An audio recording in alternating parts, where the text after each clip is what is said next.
Soy Fernando Díaz Villanueva. Hoy es 7 de enero de 2021 y esto es La Contracrónica.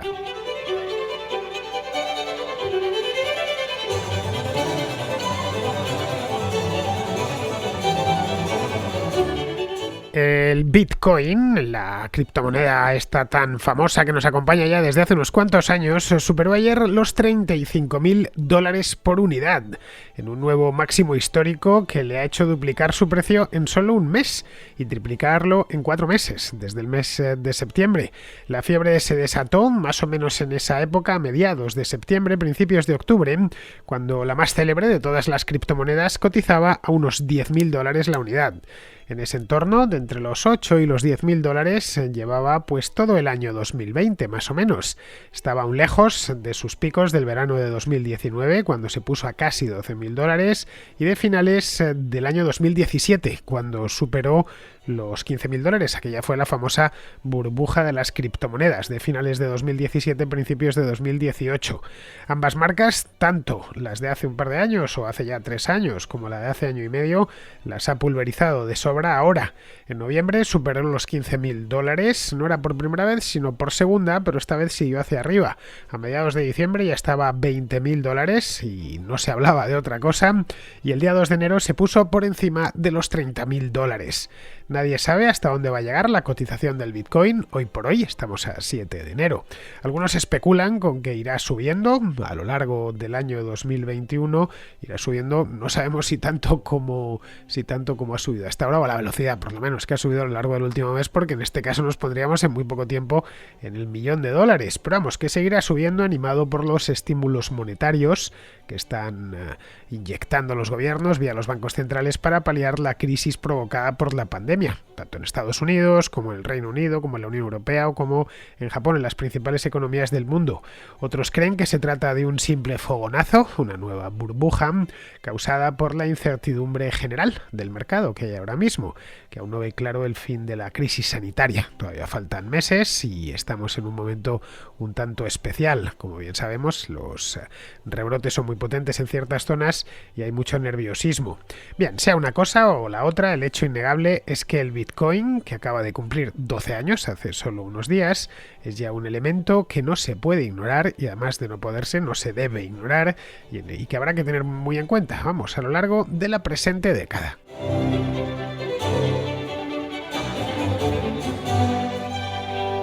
El Bitcoin es una moneda que lleva con nosotros más tiempo del que pensamos. A veces se dice, ¿conoces esa nueva moneda, esa nueva criptomoneda? Pero vamos, que me lo han llegado a mí a decir en el año 2020. Bueno, tan nueva no es. A ver, no es tan antigua como el dólar, no es tan antigua como la libra esterlina, aunque no es mucho más antigua. El euro no es mucho más antiguo que el Bitcoin. De hecho, el euro tiene, como tal, unos 20 años. En la mano lo tenemos desde hace casi 20 años y existe como tal desde hace poco más de 20 años. Pues bien, en el caso del Bitcoin lleva entre nosotros más de 10 años. De hecho, conocemos el día exacto en el que nació. El día 3 de enero del año 2009.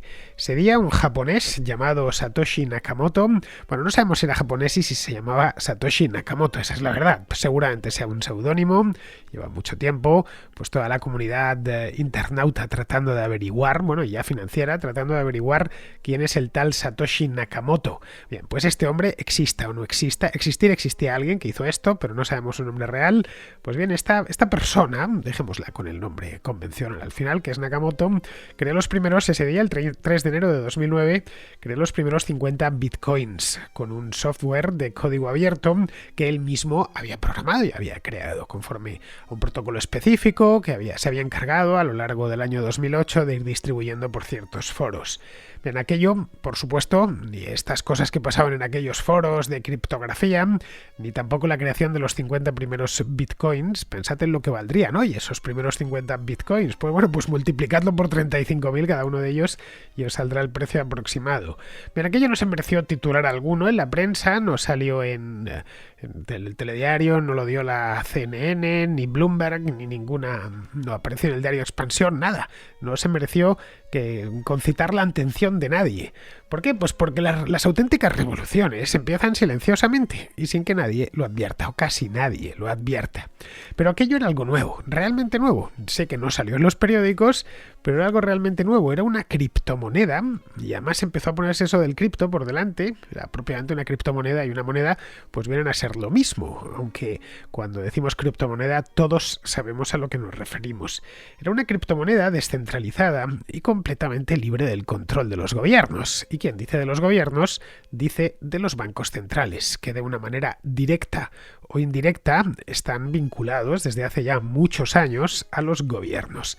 En cierto modo, lo que hizo Satoshi Nakamoto aquel día fue dar algo así como un grito de guerra. Y con estas 50 primeras monedas, estas 50 primeras Bitcoin, un recordatorio de que en última instancia la moneda pertenece a sus usuarios y no al político que se la apropia. Es decir, la moneda al final y siempre, en última instancia, pertenece a quienes la usan. Esa es la razón por la cual nadie quiere utilizar, no sé, el bolívar, por ejemplo. Huimos de los bolívares, desde luego. Si nos quisiesen mañana pagar el salario en bolívares, diríamos que no, bajo ningún concepto. O alguien nos quisiese pagar alguna mercancía que le estamos vendiendo o algún servicio en bolívares, no querríamos utilizarla. En última instancia, como digo, la moneda viene de abajo y somos los usuarios de esa moneda los que terminamos poniendo las mejores monedas arriba, intercambiándolas y guardándonoslas, y los que damos salida a la falsa moneda que dice la copla, o a la moneda mala, va circulando cada vez más deprisa hasta que termina saliendo del circuito porque nadie quiere la moneda mala. Bien, de Nakamoto, como os decía hace un momento, no se sabe mucho, nadie realmente sabe quién es. Ahí si buscáis por internet encontraréis un montón de teorías, que si hay 4, 5, 6 personas, con nombres y apellidos, quiero decir, que no son japoneses, además, que tienen sobre quienes recae la sospecha de haber sido Satoshi o de seguir siendo, pues están vivos, de seguir siendo Satoshi Nakamoto. No sé, quién sabe, quizá dentro de 100 años o al morir pues lo deje escrito en algún lugar, en un testamento, ya a modo póstumo, para recordar que él fue quien inició esta revolución. El hecho es que fuese quien fuese, eso en principio es lo de menos, aunque no estaría mal saber quién fue, aunque sea para ponerle el nombre a una glorieta o a una calle en alguna ciudad, todavía quizás pronto, pero el día de mañana. El hecho es que su invento ha hecho correr desde entonces ríos de tinta, bueno, y ríos de saliva, porque se ha hablado muchísimo se ha escrito y se ha hablado muchísimo de Bitcoin, tanto por televisión como por la radio. Es uno de los temas favoritos de hará, no sé, 5 o 6 años a esta parte, de la radio económica y también de todo lo que es la televisión o los YouTube, por ejemplo. Se habla muchísimo de Bitcoin. Si alguien quiere saber de ello, va a encontrar donde más fuentes de información va a encontrar, básicamente va a ser en la red, que es de donde nació, el lugar de la cuna de esta moneda. Esto dio que hablar desde el principio, pero especialmente cuando se puso de moda tanto el Bitcoin como hablar con él, fue hace cosa de 7 u 8 años. Al principio se la tenía, y esto lo recuerdo perfectamente, como una especie de, no sé cómo decirlo, una curiosidad financiera, una cosa así. Recuerdo allá por el año, esto fue en 2013, cuando se puso por encima de los $100. Es cuando yo por primera vez oí hablar de ella. Esto fue, si no recuerdo exactamente en qué momento, pero fue en 2013 la primera vez. Estaba yo en un diario, llevaba la sección de economía y empezaron todo el mundo a hablar de, bueno, por lo menos pues, periodistas económicos, etcétera, que hablaban de eso, del Bitcoin. Al principio no sabía muy bien ni lo que era. Fue en aquel entonces cuando me tuve que poner con lo de las criptomonedas porque yo no sabía de su existencia. Bien, $100 nos parecía mucho. Era algo realmente llamativo. Muchos decían, bueno, $100 por algo que no existe físicamente. Eso lo pensaron muchísimos, ¿eh? Nos llamaba la atención, no sé. La verdad es que luego lo pensabas 2 veces y decías como si la mayor parte de dólares o de euros o de yenes o de libras esterlinas tuviesen existencia física. La cantidad de dólares o de euros amonedados, convertidos en monedas, es decir, en billetes y en efectivo, vamos, en billetes y en monedas contantes y sonantes, como las que tengo yo ahí a la entrada de casa, metidas en una taza, por si acaso alguna vez necesito sueldo, es minúsculo, que puede rondar, no lo sé, en torno al 10% aproximadamente. El resto es, por supuesto, todo dinero electrónico, es decir, dinero digital. Su existencia física es minúscula. Eso le sorprendía a muchos. A otros les sorprendía el hecho de que no hubiese autoridad central que emitiese bitcoins. Esto también llamaba la atención. ¿Cómo? Vale, perfecto, sí, es dinero digital. A fin de cuentas, nuestros euros también son en gran parte digitales. Podemos estar meses sin echar mano a un billete de 10 euros o a una moneda de euro. Y bueno, este año con esto de la pandemia más todavía, porque en algunos sitios te derrogaban encarecidamente que lo pagases con tarjeta para que no hubiese contacto físico. Bien, pues a muchos les llamaba la atención. Vale, cierto, es todo digital, como las tarjetas monedero que llevamos todos en la cartera, pero no hay autoridad por detrás.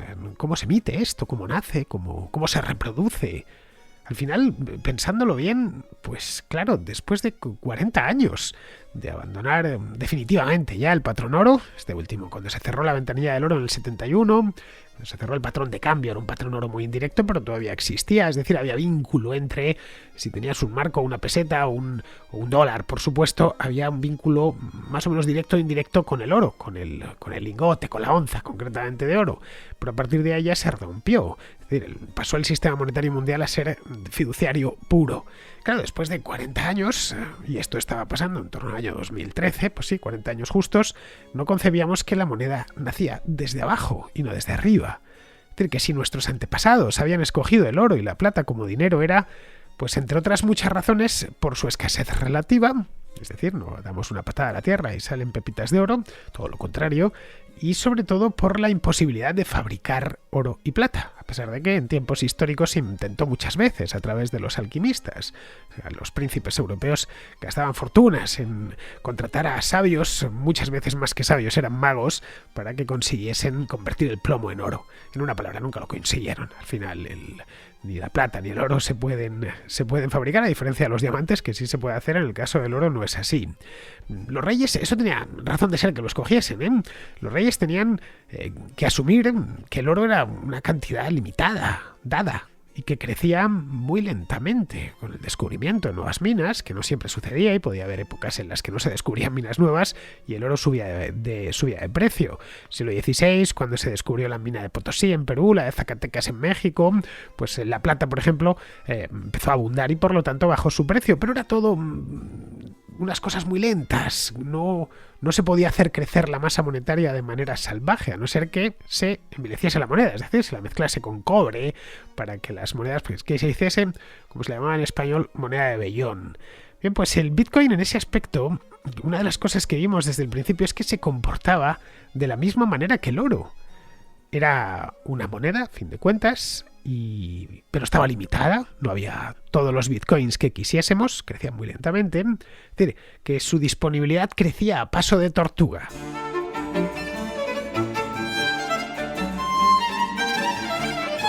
Esa peculiaridad y el hecho de que los bancos centrales nada pudiesen hacer al respecto, porque al igual que con el oro no pueden inventárselo, ya le gustaría al Banco Central Europeo o a la Reserva Federal poder fabricar oro. Bueno, realmente a quien le gustaría poder fabricar oro es al Banco Central de Venezuela. Con ese se solucionaban ya sus problemas, pero no pueden, tampoco pueden fabricar bitcoins.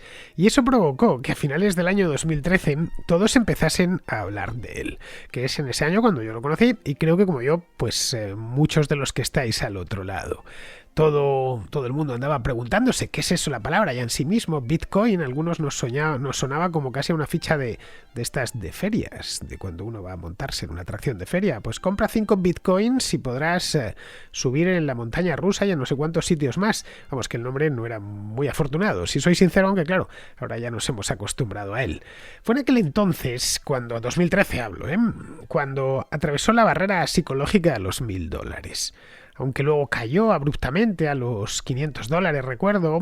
Luego, esto ya fue en 2014, luego bajaría incluso más. En el año 2015 y 2016 fueron unos años, entre comillas, muy malos para Bitcoin, y a pesar de ser malos, siguió ganando cuerpo. Esto dio pie a que muchos creyesen que aquello de finales de 2013 había sido algo así como flor de un día.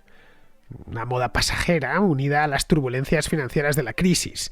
Muchos hablaban de lo de Bitcoin como algo que había aparecido en 2009 en las zahurdas de Internet e iría desapareciendo poco a poco cuando la economía ya estaba recuperada, y que para el año 2020 nadie se acordaría del Bitcoin. Y cuando digo que en el año 2020 es que una persona me lo llegó a decir en aquel entonces. Esto para 2020 nadie se acuerda. Esto habrá sido una de estas extravagancias propias de la crisis, como tantas que hemos tenido que ver. Ya no diré el nombre, pero sí se lo he recordado, ¿eh? Lo de extravagancia ninguna, ¿eh? Aquí estamos en 2020 y sí, vale muchísimo más que entonces. Vamos, que no ha sido así, eso hemos tenido oportunidad de verlo. A principios del año 2017 volvió a subir otra vez, volvió a superar de nuevo los $1.000, que los había superado levemente en 2013, y ya nunca más los perdería, ya se había quedado por encima. Lo que sí demostró, y esto es una cosa que hemos visto en el Bitcoin desde siempre, es cierta volatilidad. Es más, ese adjetivo de volátil lo veréis bastante a menudo pegado al sustantivo Bitcoin. A finales del año 2017 tuvo un rally bestial y subió pues hasta casi los $14.000, luego se pasó los 15.000, en fin, fue una auténtica locura. Yo creo que es cuando se hizo mayor de edad y pasó todo el mundo, no solo los interesados en estas cosas, a hablar de él. El que más y el que menos lo oía en la radio o lo leía en algún periódico, y es cuando empezaron a dispararse, si miramos en Google las tendencias, por búsquedas, vemos que es cuando en ese momento empieza a dispararse el interés por Bitcoin. Gente de lo más común y corriente pues se preguntaba de dónde había salido algo que había llegado a valer así de golpe $15.000. Y desde ahí, si miramos el gráfico de evolución del precio, vemos que con unos dientes de sierra bastante marcados, por cierto, ya fue descendiendo hasta algo menos de $5.000, que fueron 4.700. Esto fue a principios de 2019, hace justo 2 años. De nuevo estábamos con lo mismo. Vale, es cierto, no es flor de un día. Ese que decía lo de 2020 ya no volvió a hacer ninguna profecía más, pero se va a quedar ahí, va a quedar como una cosita extraña que está ahí, que tendrá su público. Para ciertos países podrá funcionar, muy inflacionados, tipo Venezuela, y poquito más. Bien, este fue el último suelo que encontró, de los $5.000 o casi $5.000 de principios de 2019. Desde entonces siempre se ha mantenido por encima de los $5.000, hasta que en la primavera del año pasado, de 2020, su precio empezó a crecer, primero de manera lenta y luego ya con mucha más fuerza. Coincidió con la pandemia. Cuando os hablo de la primavera de 2020, por no es la primavera boreal, el otoño austral, es imposible no relacionarlo con la pandemia de COVID-19. La pandemia trajo confinamientos y la pandemia trajo crisis económica, algo que se descontaba desde el primer momento. En el mes de julio del año pasado estaba ya por encima de los $10.000, en noviembre de los $15.000, en diciembre, y estamos hablando del mes pasado, de los $20.000. Bueno, los $25.000 de hecho los superó el mismo día de Navidad, creo que fue el 25 de diciembre, y si no fue el 25 fue el 26, pero recuerdo perfectamente haber leído la noticia. Luego, los $30.000 ya este año, el día 2 de enero, hace apenas una semana, y los 35.000 ayer, es decir, antes de ayer exactamente. El 5 no, los 35.000 creo que los superó el 6, aunque claro, empezó en Asia, quizá nos pilló a nosotros ya el 6 y a ellos el 5. Bien, la verdad es que da un poco igual, que fuese el 5 y el 6. El hecho es que a lo largo de todos estos años, Bitcoin ha ido creando alrededor suyo muchas más cosas.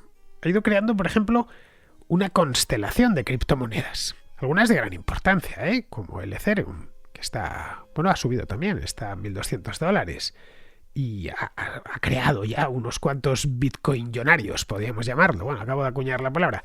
Los millonarios del Bitcoin, y otros tantos que quieren serlo y siguen la evolución del Bitcoin con gran atención. No sé si alguno de vosotros tendrá algún amigo que invierte en Bitcoins y cada vez que quedéis con él a tomar café, si estáis 1 hora, 3/4 de hora, y si le dejas, puede pasarse hablando de Bitcoin. Esta gente está muy bien y es muy interesante, pero como está al día, te ahorra mucho tiempo de lectura.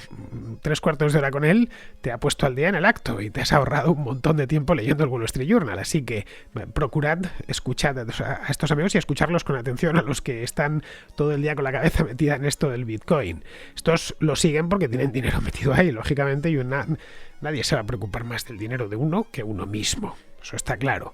Así que no hay más que, bueno, de hecho no hay más que echar un vistazo a la cantidad de ofertas de venta de bitcoins que hay por internet. Todos nos habremos encontrado alguna vez en páginas web con anuncios de bitcoin, incluso en el metro. Hace unos meses, creo que fue en septiembre, por ahí cuando este último rally empezó, lo vi en el periódico. Apareció en Hong Kong una campaña de publicidad en los tranvías. Los tranvías de Hong Kong son inconfundibles, muy cinematográficos. Por cierto, tienen 2 pisos, son como los autobuses de Londres, pero atados al suelo, por arriba, que llevan el pantógrafo, y por debajo unos raíles, son muy estrechitos. La ciudad es muy pequeña y hay mucha gente. Pues en estos tranvías aparecía una campaña, estaba completamente envuelto en un anuncio de Bitcoin. El tranvía decía algo así como Bitcoin, be your own bank, es decir, Bitcoin, sé tu propio banco. En algunos lugares, no es el caso de Hong Kong, pero en algunos lugares donde la inflación es muy acusada, Bitcoin es ser tu propio banco. Porque claro, el resto de los bancos no te puedes fiar absolutamente nada. Cuando me refiero a países donde la inflación es muy acusada, me estoy refiriendo a países como Venezuela o Argentina, por ejemplo, salvando las distancias brutales que hay entre ambos. Bitcoin, de hecho, se ha puesto de moda entre los que entienden de dinero, especialmente de 4 o 5 años a esta parte. Vamos, por fin, lo cual no es raro, ¿eh? Por fin una moneda que ningún gobierno puede alterar y a la que los chavistas o los peronistas no pueden meter mano a placer. Bien, ese y no otro es el origen del éxito de Bitcoin, y por extensión de otras criptomonedas, como el Ethereum, que también, como os decía, ha subido bastante en los últimos meses, no tanto como el Bitcoin, pero vamos, lo suficiente como para que un Ethereum, que quizá alguno de vosotros ni hayáis oído la palabra, pues valga ya $1.200. Bitcoin es una reserva del valor, como podemos ver, podemos agarrar 1.000 euros o $1.000 e invertirlos en Bitcoin. Poquito nos va a dar, sería un porcentaje minúsculo un Bitcoin, pero si tuviéramos, pongamos por caso $30.000, pues o 35.000, podríamos comprar uno y en principio guardar esos 35.000. Es decir, que es equiparable al oro en ese aspecto. Y estamos sometidos a cierta volatilidad, que lo compremos a 35.000 y dentro de un mes valga 25.000. Bien, pues habremos palmado $10.000 de una manera muy deportiva y bastante desagradable. Pero bueno, no deja de ser en ese aspecto como el oro, que podemos comprar una onza a $1.000 y que dentro de un mes esté a 900 y hemos palmado $100 entre un mes y otro. Pero sería en este caso un oro digital. Pero aparte de eso también sirve como dinero. Es de hecho dinero digital, cuyo software se ejecuta en una red de computadoras conectadas entre sí, pero independientes. Esa estructura descentralizada lo convierte en un dinero ideal para mover de manera rápida y económica de una punta a otra del mundo, sin que el gobierno se entere ni de la transacción, ni de la cantidad de bitcoins que uno tiene en su monedero. Tened en cuenta que el gobierno sabe a la perfección, a no ser que uno viva en Suiza o en algún refugio fiscal en el que impera el secreto bancario, sabe exactamente hasta el último céntimo que tenemos en nuestra cuenta bancaria. El caso del monedero de Bitcoin es completamente anónimo. Resultado. Bueno, el resultado primero es que en Venezuela matan por él. Y en otros lugares donde la moneda es más o menos estable, léase por ejemplo Estados Unidos, pues basta con que el gobierno aumente la represión financiera para que se dispare el Bitcoin. Bueno, el Bitcoin y el oro. El oro de hecho ha crecido, a su precio quiero decir, sigue siendo del mismo tamaño. La molécula de oro, quiero decir. El oro ha pasado de los $1.200 que estaba a mediados de 2018, ahora está rondando los 2.000. El año pasado, de hecho, vamos a un caso práctico. Cuando la Reserva Federal recortó los tipos de interés presionando la baja del valor del dólar, Bitcoin en el acto ganó atractivo como cobertura frente a una posible inflación. Entraron entonces grandes inversores, algunos como Paul Tudor Jones, o entró también Stanley Druckenmiller, es decir, de los gordos, vamos, de los peces gordos, que empezaron a invertir su propio dinero en bitcoins, no el dinero de otros. De ahí se pasó a que empresas como PayPal o como Square permitiesen que sus clientes comprasen y vendiesen bitcoin, lo que atrajo ya automáticamente a pequeños inversores. Todo esto ha sucedido delante de nuestras narices durante el último semestre, y es en definitiva lo que explica el repunte tan brutal en la cotización del bitcoin a lo largo de los últimos meses. Un tsunami de inversión en un mercado que aún es pequeño. Porque aunque se hable mucho del Bitcoin, el mercado de Bitcoin es pequeño. El valor del mercado total de Bitcoin, lo he ido a mirar, es de actualmente de unos $600.000 millones. es decir, una cuarta parte pues de los más de 2 billones con B que vale Apple, por ejemplo. Y bueno, pues esto por descontado, lejísimos del valor total del mercado del oro, que se sitúa en torno a los 12 billones de dólares. En torno a, no sé la cifra exacta a día de hoy, pero vamos, en torno a eso. No estamos, por lo tanto, ahora mismo ya en 2021, ante una curiosidad más o menos extravagante, como sucedía en 2013, ni ante una moda, como sucedió a finales de 2017, con aquella la cryptocurrency bubble. No, en absoluto. Cuando se puso por encima de los 15.000. Estamos ante un mercado nuevo que ya se ha consolidado y que seguirá ahí, guste o no guste a los banqueros centrales, guste o no guste a los gobiernos. El lingote de oro es algo así como el pepito grillo, físico, quiero decir, que recuerda a estos dos lo que hacen con la moneda y cómo son los responsables de su envilecimiento continuo. Bitcoin sería pues el pepito grillo digital. Es algo que veían venir, porque han pasado 12 años desde que se creó. Por eso llevan tantos años desprestigiándolo. Que si es para narcotraficantes, que si los tratantes de blancas lo emplean, que si el Estado Islámico paga sus armas y demás en Bitcoin. Lo habréis oído en infinidad de ocasiones, como si no se pagasen las armas en dólares o en euros o la droga. Es decir, no hay uso ilegal que no se les haya ocurrido para acusar al Bitcoin de ser empleado para eso. Es decir, el Bitcoin como una calamidad a erradicar. Pero claro, no depende de ellos hacerlo. Si dependiese ya lo habrían hecho. Pero tampoco podrían hacerlo si quisiesen. Y ahí reside parte de su fortaleza. En este punto nadie sabe cómo va a evolucionar el Bitcoin. El precio, quiero decir. En los próximos meses pueden pasar muchas cosas. Depende, pues no sé, de algo tan básico como la demanda del bien en cuestión, es decir, del propio Bitcoin. Si es alta, pues seguirá el rally. Si se suaviza, pues lo hará también el precio. Podríamos, si se esfuma, pues se derrumbará. Podríamos estar ante un calentón, como otros que ha tenido esta criptomoneda desde su nacimiento, o ante algo más sólido. Es decir, que ya no baje, por ejemplo, de los $25.000, como no volvió a bajar de los 1.000 una vez los alcanzó, o no volvió a bajar de los 5.000, cuando lo superó ya a finales de 2017.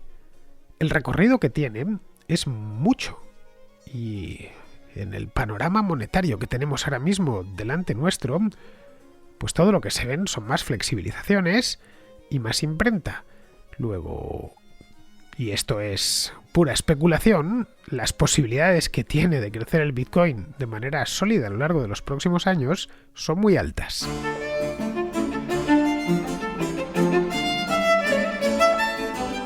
Vamos con la contrarréplica. Empezamos con Edmundo, que está en Canadá y que tiene una pregunta sobre la vacuna y los tratamientos contra la COVID. Un saludo a todos los contraescuchas.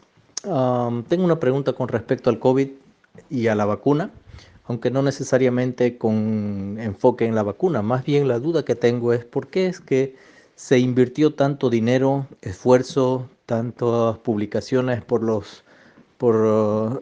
corrientes de opinión en cuanto a desarrollar una vacuna, y se puso muy poco esfuerzo en desarrollar un tratamiento que tal vez, pienso yo, o desde mi ignorancia en el tema, hubiera sido tal vez más rápido y efectivo y barato.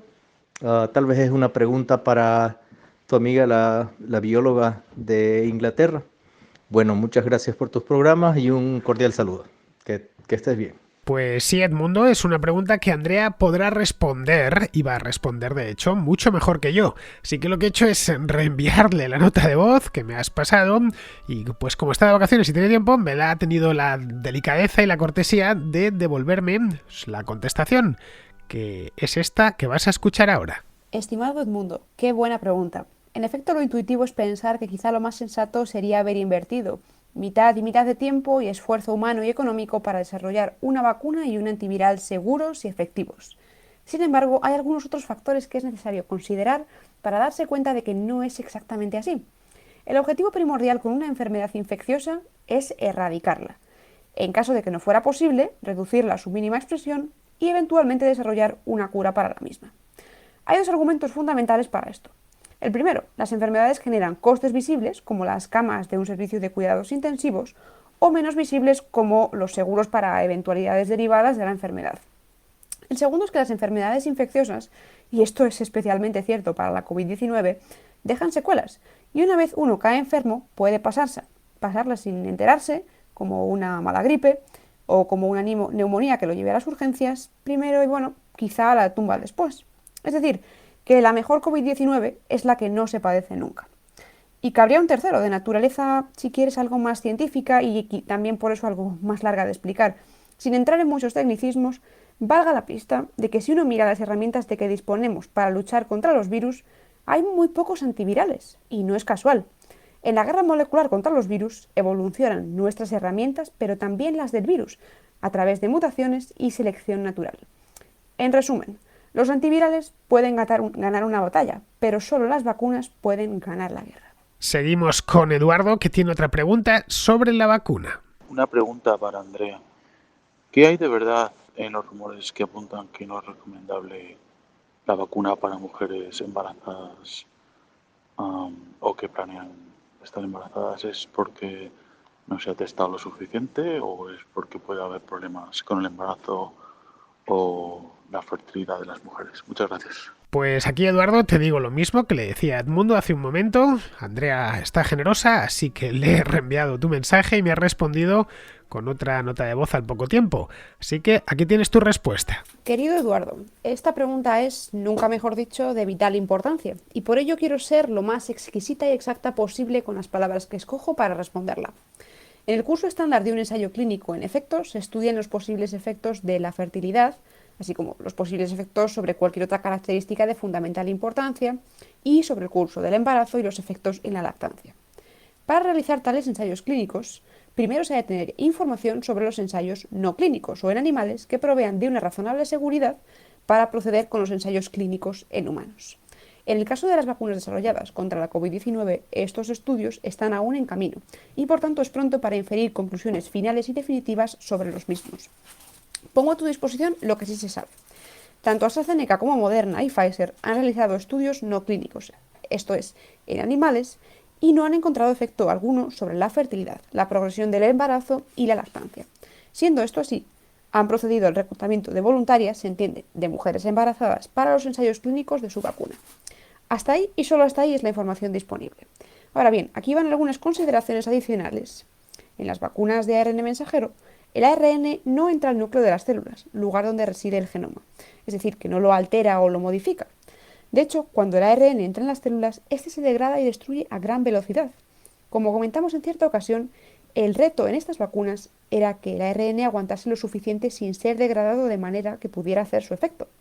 En cualquiera de los casos, la recomendación sobre los grupos especiales de vacunación, como es el caso de las embarazadas, debe ir de la mano del facultativo de cabecera, pues no solo debe considerarse la vacunación per se, sino si la mujer tiene algún tipo de alergia, leve o severa, y a qué compuestos, o, por supuesto, si pertenece a un grupo de riesgo per se por patología previa o inmunodepresión. Vamos ahora con Nacho, que tiene una petición para la contra, o mejor dicho, para la distribución de la contra.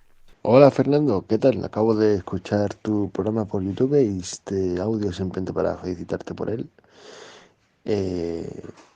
programa que has hecho sobre las vacunas y también para pedirte, recomendarte, solicitarte que las tertulias, programas, cualquier contenido que pongas en YouTube, por favor también lo pongas en Spotify, por favor, porque a los que somos socios de Spotify nos viene de perlas. Yo me he descargado de otra forma iVoox y te apoyaré por ahí, pero si te pudieras descargar Spotify, la verdad, nos haría la vida más fácil a muchos de los que lo usamos, porque yo al menos soy de los que odia tener 80.000 aplicaciones abiertas en el móvil que consumen RAM, datos, batería, etc, etc.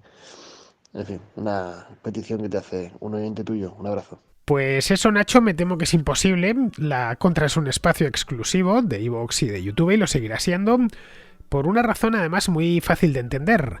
Ambos servicios, ambas plataformas, tanto iVoox como YouTube, poseen un programa de patrocinio. iVoox tiene los fans y YouTube los miembros del canal. Y luego comparten conmigo los ingresos de publicidad. No es una cantidad muy alta, pero entre uno y el otro me permiten pagar el alquiler del estudio, que te aseguro que no es barato porque en el centro de Madrid el metro cuadrado está por las nubes. Podría irme a las afueras, claro está, pero yo cuando cruzo la M40 empiezo a sentirme desamparado. Bien, esa es la razón por la que solo está en iVoox y YouTube. Spotify quiere esto, pero lo quiere gratis, así que por la cara, vamos. Pero curiosamente luego por la música paga. A sus creadores, a los músicos o a los cantantes. Pero a los que hacemos radio online no, se lo tenemos que dar gratis, ellos van a meter publicidad, etcétera, y nosotros no vamos a ver nada.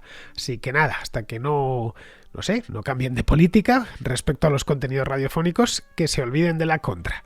Bien, terminemos con Jorge, que tiene una pregunta sobre la imprenta y su distribución durante el siglo XV. Sí, ya sé que encajaría más en el contrasello, pero me ha gustado mucho la pregunta, así que la voy a colocar aquí. Y te quería preguntar, he estado viendo este mapa, lamento que al ser un programa de radio no se pueda ver el mapa, pero se trata de un mapa del siglo XV, de la distribución de principales puntos de imprenta en Europa Occidental. Y te quería preguntar por qué motivo todos los centros de imprenta se concentran en la zona del Condado de Holanda, lo que serían las Provincias Unidas, y también en Italia del Norte. ¿Y por qué motivo ya a estas alturas en España había muy pocos centros de imprenta, si acaso los mayores en Salamanca, en Madrid, en Valencia, Barcelona y Sevilla? ¿Por qué esto fue así?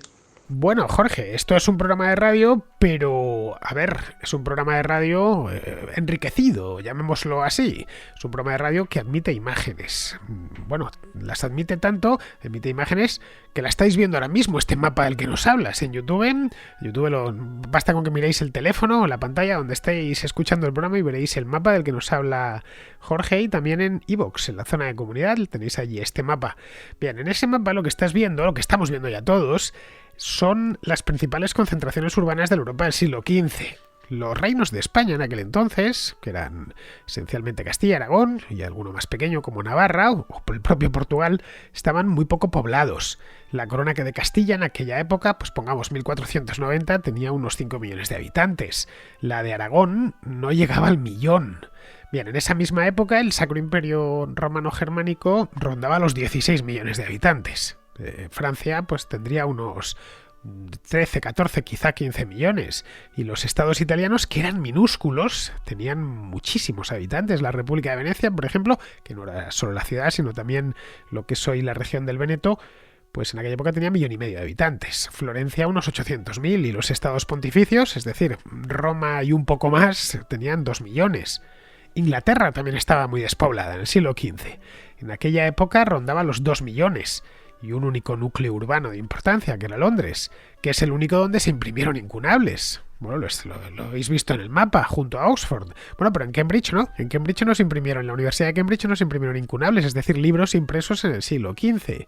Bien, aquí en el caso peninsular, en España, vamos, la actividad impresora pues se dio donde se dio en el resto de Europa, las principales ciudades. Burgos, Salamanca, Sevilla, Zaragoza, Valencia, Toledo, Lisboa.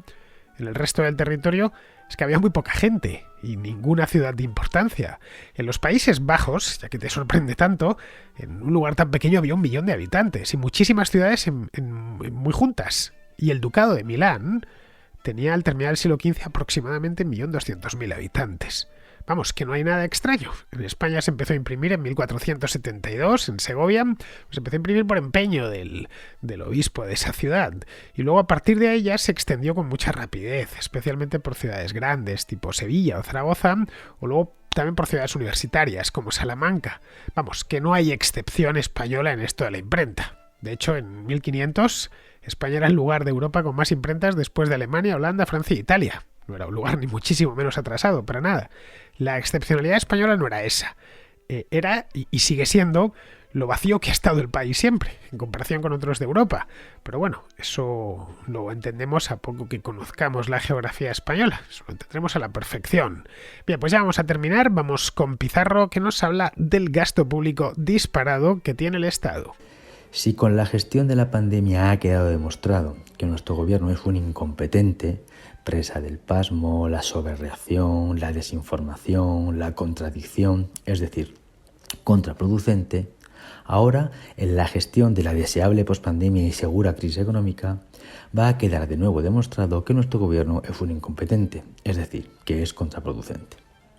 Y va a serlo con presupuestos expansivos, consolidaciones fiscales y dádivas europeas, que se concretarán en déficit, deuda y finalmente un ajuste forzoso.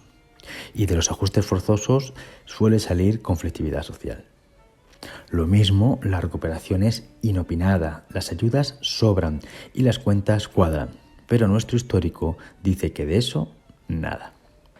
Eso sí, hay alternativas políticas que pregonan que con ellos el desastre sería más pequeño y menos prolongado, pero de momento no tienen credibilidad y por ende no tienen el peso electoral necesario. Como siempre, el ajuste habrá que hacerlo en casa, toca sufrir y algunos irán a votar con ilusión. Eso sí, esta vez en un ambiente enrarecido por todo lo vivido el año pasado. Un cordial saludo de Pizarro. Y con esto, queridos amigos, me despido de vosotros. Bueno, me despido hasta mañana porque tenemos Contrahistoria, pero ya no Contracrónica. Para eso tendremos que, la recuperamos este sábado, que tendremos Contraplano. Entre tanto, os espero mañana en la Contrahistoria. Hasta mañana, amigos.